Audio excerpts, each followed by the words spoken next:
Hello, Stacy here with Siouxland Magazine. And tonight, my special guest is Tammy Lee, and Tammy is with the Red Cross. Hello, Tammy. Hello, Stacy. How are you doing this evening? I am great. Thanks for having me. Absolutely. Well, this is going to be a really great conversation. So, all of you out there, I hope you are at a place and time where you can just snuggle in and listen to this conversation. And you probably already know about the Red Cross. I mean, it's worldwide. It's been around forever. But we're going to go into the weeds a little bit. We're going to learn a little bit more. Maybe you'll learn something that you didn't know. And even more importantly, we're going to help you be able to plug in. That's why we do these nonprofit spotlights. So you learn about them. And then above and beyond that, we want to empower you. We want you to be engaged with these nonprofits and really help because that's how we strengthen our community and we support one another. So Tammy, talk to us a little bit about Red Cross. Why Red Cross? What is the purpose? Well, Stacy, you've already said we've been around for a long time. We're, well over 125 years. And in our local area, we have celebrated over 100 years. And over that time, we've stayed pretty true to our mission. We do the things now that we really put in play almost 100 years ago. And our mission is to alleviate human suffering and in the face of emergencies. And that sounds really lofty, really big. And it is. But when you look at the work that we do, it is our work. So we take the generosity of our donors and the power of our volunteers. We put those two things together and we work to alleviate human suffering. So we have 5 areas that we tend to focus in. And we have service to the armed forces and disaster response, which are the 2 things that we were founded on. Most people know us for our disaster response. Yeah. And when you think about us, you probably think about our emergency response vehicle. You think about fires and tornadoes and things like that. So those are 2 things. We do have 3 other areas that we also focus on: training services, making sure people know how to do CPR and first aid, know how to swim, life saving, water safety. So that's another area that we work in. We have also blood services and blood collection. So Tammy, not to totally interrupt you here, but before we go into the 3rd thing, so that was something that was right before you had come on. I did a little bit more research, thought, okay, what is it that I don't already know? The classes. I don't know how I didn't know that, but that was one thing I was not aware of. How do people participate in that? How does that work? So our CPR and first aid training is delivered in different ways in different places. So there are some places where you might be able to go in and take a CPR class in some communities.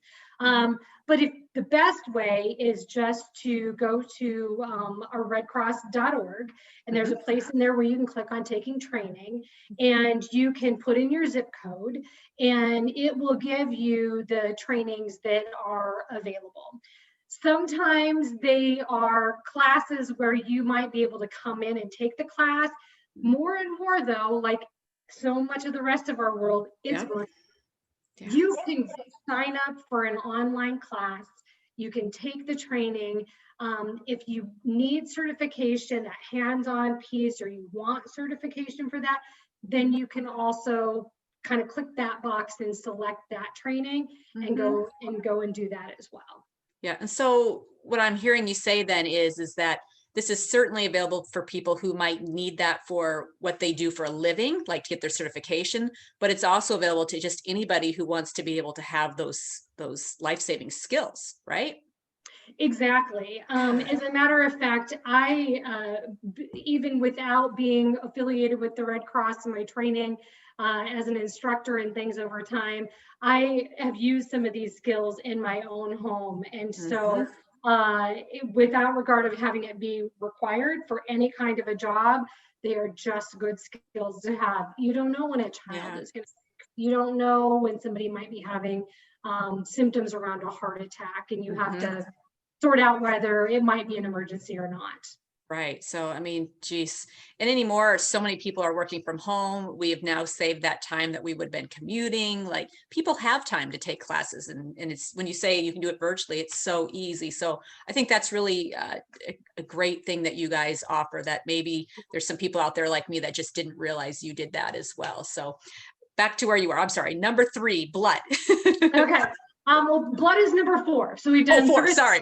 services, that's all right. Disaster services, Yes. so disaster response, training, which is what we just talked about, and then blood. And the Red Cross actually collects 40% of the blood supply nationwide. Oh, wow. And somebody needs blood every 2 seconds.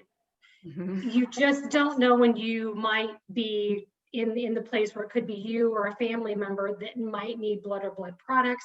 That again has happened in my family in an emergency situation. And I've been donating blood since I was 17, long before I understood the importance of having a safe and adequate blood supply. Nice. It's easy. It doesn't take very long. You're saving 3 lives with every donation. And now there's even another reason to give, and that is around COVID-19. Oh. So one of the interesting things around COVID-19 is that we're kind of curious, many people, if you don't know if you've had it or not, you kind of wonder, have I had it? Maybe I had it back in February. I don't know. You hear that all the time, don't you, Tammy? Someone's like, I'm pretty sure I had it back in April, or I'm pretty sure. Yes. And they can find out. Yes, that happened in my house. My husband, I'll tell stories on him because he's not here, was convinced that we had all had it, Yeah. And I was not so much. So in July, at end of June and July, he and I are both blood donors. So he went and gave blood, came back COVID negative. I came back COVID negative. Nope, we hadn't had it yet. So now this round we're getting ready to give again, and so we'll find out whether we have encountered it. But the great thing for donors, you give, you find out whether you have the antibodies or not. So there's some sort of satisfaction. The new thing is that if your blood does test positive for COVID-19 antibodies, that donation that you have just made can be used for convalescent COVID-19 therapy. So for those people who are most sick, the blood you've just donated can be used. It was a separate process where you had to go to a blood center and do plasma, and it was a little more involved. Now you just give blood like you would normally give blood. Yeah. So we're progressing, right? Yeah, if you're a donor, that's great. Go out and give.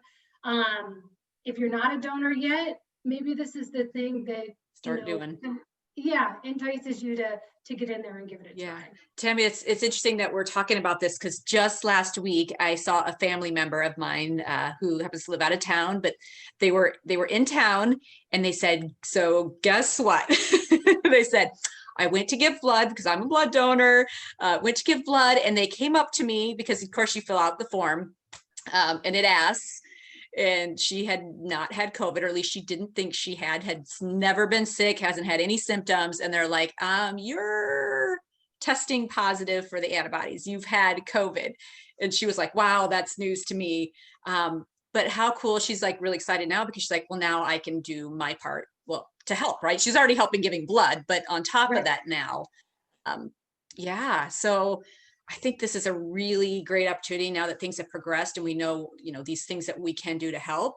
Give blood, because we should be giving blood anyway.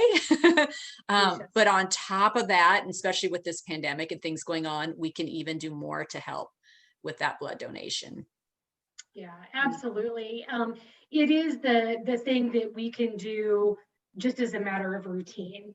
You can give blood every 56 days, as long as you are healthy, over the age of, I'm going to say 17, because some states are a little different. They've got the 16 in there, and we're a tri-state area.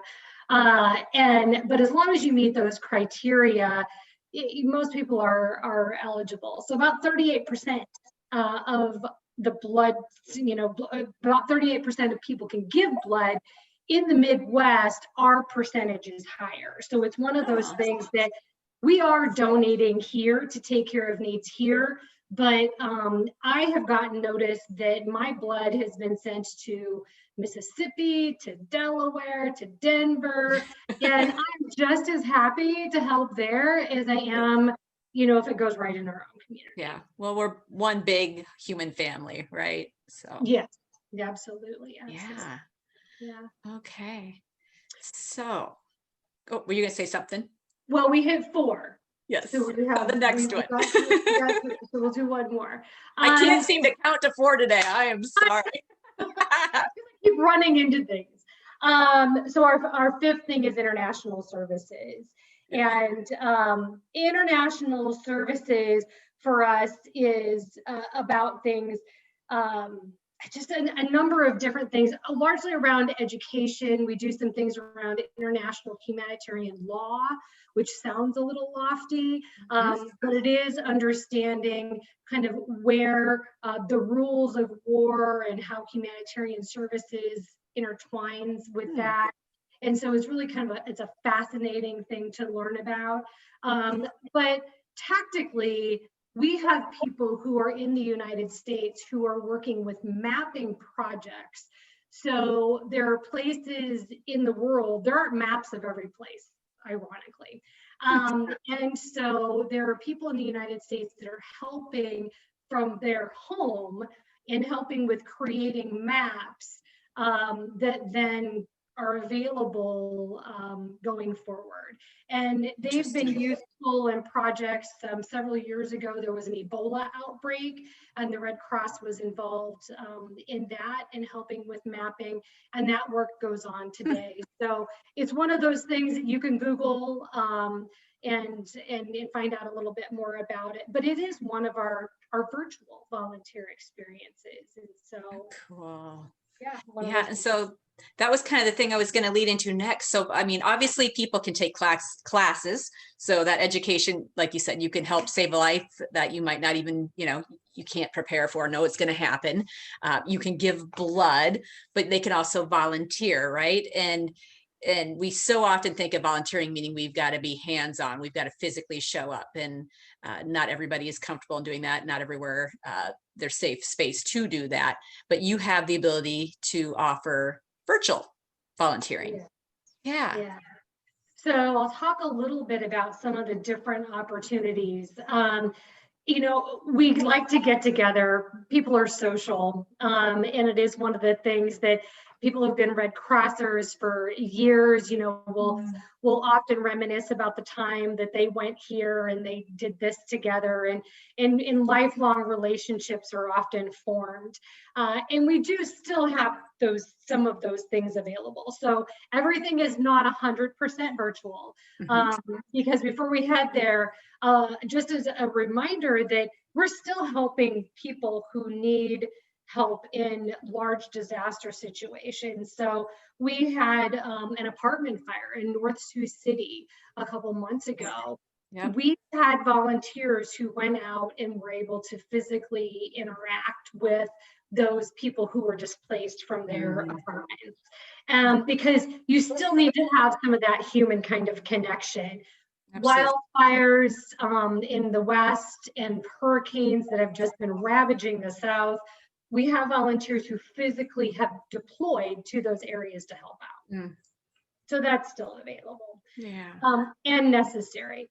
But if you can't do that, we've got a lot of back end stuff. So we need help in a disaster situation with the same kind of things that we would need help with in person. So staffing, working within our volunteer teams to make sure that we have the right number of volunteers to deploy.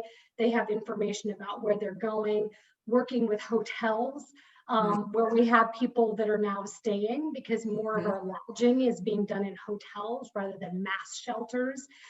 We need people who are interested in finance, people who are caseworkers, so they can call and have a genuine conversation with somebody over the phone that has been impacted, and ask them the questions that they need to connect them with resources to get them back on the road to recovery. And so there are a lot of things that we can do without getting on a plane and going and putting folks at risk and still helping people in need. And do you train, Tammy, them to be able to do those things? I mean, it sounds like some of it really lends itself well to people who already have skills in those areas. But on top of that, or in addition to that, do you train people? Sure. There are some soft skills that come with those things, or some things where your work experience might lend themselves to a particular position. But there is training for everything. And so, for instance, we've been looking for people who could physically deploy, who could go and help specifically with sheltering and doing some things like that. They would go online to our redcross.org/volunteer, apply. They go through a screening process, they go through a background check, they clear all of that. Then they go through some training, which is online. So it's a virtual training that prepares them to get on a plane and go. And then when they're on site, then they get a little bit more for hands-on training. And so you could really, if somebody was available to go and help on site, you could be gone maybe 42, 72 hours, 48, 72 hours. So it can happen for some positions fairly quickly. Yeah. Some certainly are much more involved. Our caseworkers, we're using data systems, but there are people that's work that they do, that they're more computer savvy and IT savvy. But also communications is another area where we use volunteers virtually. And these things are all just within disaster that I'm referencing now. Right. Yeah. And I definitely think that when you're, especially the communication part, when you're reaching out to somebody who is going through something, there are some skills that are needed. There's some of that just softness and compassion and being able to have the patience to have those conversations. Yes, yes. Yeah. And there are a couple of, when you talked about, maybe people having skills ahead of time, we have a health services team. We also have mental health services, and we have spiritual care. Those are 3 areas where people definitely are coming to the organization with a skill set. But again, many of those skills are able to be used in a virtual environment at this point. So, because we do, number one, we keep our volunteers safe. And at this point, we've been successful in being able to deliver that service and have, a very small number of people that have, transmitted COVID-19 while they were out and about traveling. Good. Well, this has been really interesting, Tammy. Is there anything else before we wrap up tonight that you wanted to talk with everyone about? Well, the other thing that I probably would like to share is just about our need for volunteers locally, specifically leadership volunteers. And so we are always looking for folks, but we're really looking for folks who understand the need that there may be for a Red Cross service and want to make a difference in the community.